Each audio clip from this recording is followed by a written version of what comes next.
Hello, कैसे आप लोग हो? उम्मीद आप लोग बढ़िया होंगे। जैसा कि आप लोग जानते ही हैं कि इस समय बहुत जल्दी यूपी पीसीएस का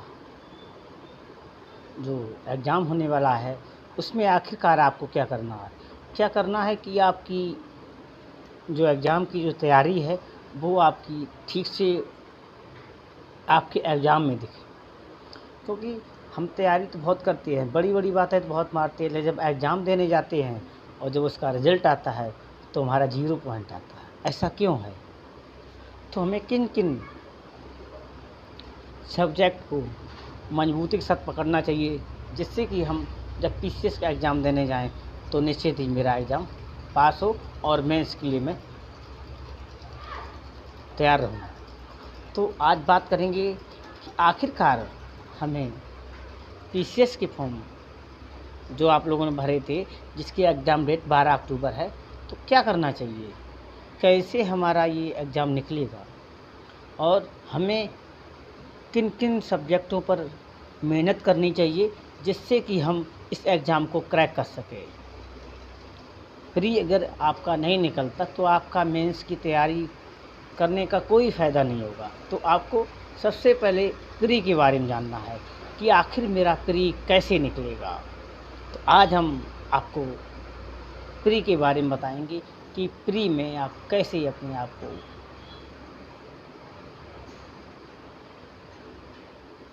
इस एग्ज़ाम के लिए तैयार कर सकते हो और एग्ज़ाम प्री का जो एग्ज़ाम है 12 अक्टूबर को, वो आप पास कर सकते हो। तो सबसे पहले आपको एक बार सिलेबस को सरसरी नज़र से देखना है। उसके बाद में मैं आपको बता रहा हूँ, इन सब्जेक्टों को यदि आपने तैयार कर लिया, मैं गारंटी के साथ कहता हूँ, आपका 100% प्री निकलेगा।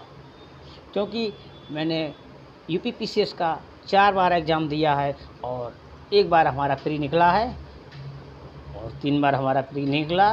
तो 1 बार हमने भी प्री निकाला है और 4 बार यूपी पीसीएस का मैंने एग्ज़ाम दिया है और हम भी 12 अक्टूबर को पेपर देने जाएँगे आप लोगों के साथ ही।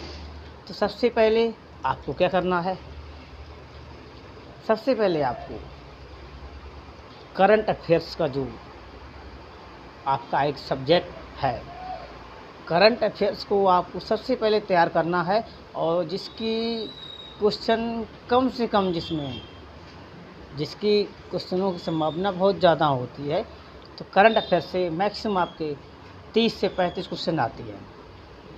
तो सबसे पहले आपको करंट को अच्छे से तैयार करना है और करंट जो आपका तैयार होना चाहिए, वो पूरा 1 साल का तैयार हो।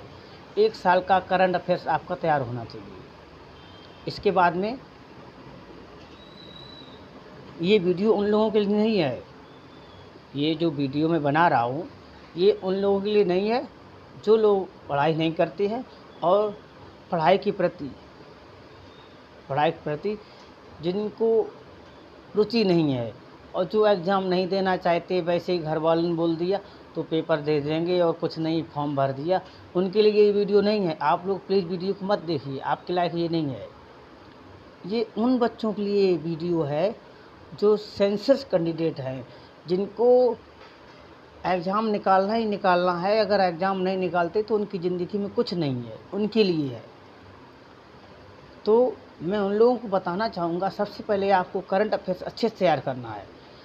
30 से 35 क्वेश्चन करंट अफ़ेयर्स के आते हैं आपके। इसके बाद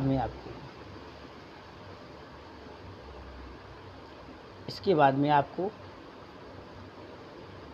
जो आपका विज्ञान का पोर्शन है, उसे तैयार करिए आप अच्छे से। विज्ञान से भी 30 से 35 क्वेश्चन आते हैं आपका। फिजिक्स, केमिस्ट्री, बायोलॉजी, ये तीनों से करीब आपका 30 से 35 क्वेश्चन यहाँ से भी आता है।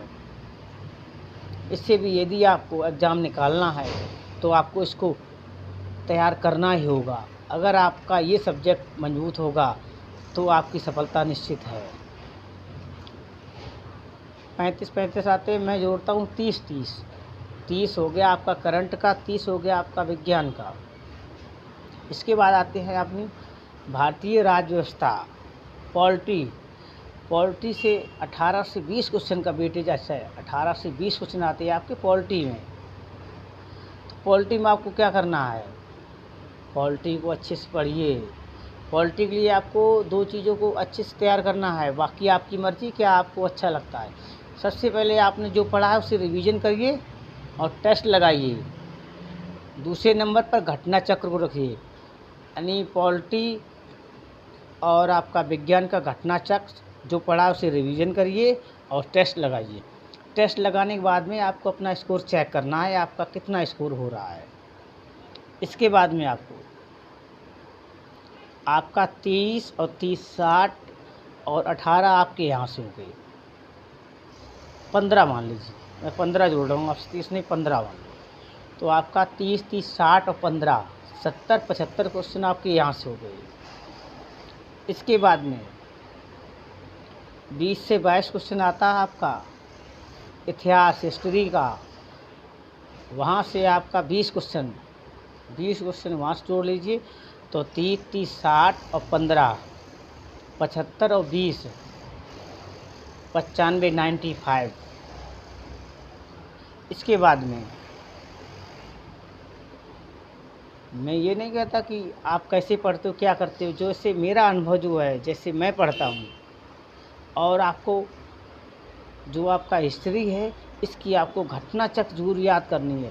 घटना चक्र को अच्छे से रिवीजन मारिए, याद करिए, आपका बहुत ज़्यादा एग्ज़ाम में काम आसान कर देगी। इसके बाद में आपकी जो इकॉनमी है, यूपी स्पेशल है, उसको भी आप अच्छे से पढ़िए। और जो आपका एक और पोर्शन है बहुत मजबूती के साथ आप उसे तैयार करना है, वो है आपका भूगोल का। भूगोल में आजकल तो 25-25 क्वेश्चन आते हैं आपको। भूगोल से भी आपका 20 क्वेश्चन अगर सेफ है तो 95 और प्लस 20 115, जो कि मैं सेव स्कोर बताता हूँ तो आपका 110 क्वेश्चन अगर आपका सेफ है, कट पिट के 110 क्वेश्चन आपके सही बन रहे हैं तो आपका 100% प्री क्वालिफाई है। तो हमारा कहने का मतलब है, आपका एक करंट अफेयर्स हो गया, दूसरा विज्ञान है, तीसरा आपका पॉलिटी है, चौथा हिस्ट्री है और पाँचवा भूगोल है। अगर आप 5 टॉपिक को अच्छे से तैयार कर लो, मैं गारंटी के साथ कहता हूँ आपका प्री कोई नहीं रोक सकता और प्री आपका कोई नहीं रोक सकता और सिलेक्शन आपका निश्चित ही है। तो दोस्तों, जो भी हमारे भाई बहन हमें सुन रहे हैं, मैं फिर एक बार रिक्वेस्ट करता हूँ, यदि आप 12 अक्टूबर को एग्ज़ाम देने जा रहे हैं तो हमारी बातों को समझिए, एक बार विश्वास करके देखिए और इसके बाद पेपर देने जाना। यदि आपका पेपर ना निकले तो आप हमें बताना, और हमारा वीडियो आज से जो लाइक करते हैं सब्सक्राइब किया हो आप डिसब्सक्राइब कर दीजिए, या आपको अनसब्सक्राइब करना है या आपको लाइक नहीं करना है। इससे ज़्यादा मैं कुछ नहीं कह सकता हूँ। तो आप लोग बात मानिए, इन 5 सब्जेक्ट को अच्छे से तैयार करिए, सिलेक्शन आपका निश्चित है। तो प्लीज़ ज़्यादा से ज़्यादा वीडियो शेयर करिए उन छात्रों के पास जो एग्ज़ाम देने जा रहे हैं 12 अक्टूबर को, क्योंकि कुछ ना कुछ उनका भला होगा। और आपका सच शेयर करने से आपका कुछ नहीं जाता है, तो प्लीज़ ज़्यादा से ज़्यादा वीडियो को शेयर करें। मिलते हैं अगले वीडियो में, तब तक के लिए पढ़ते रहिए, मुस्कुराते रहिए। धन्यवाद।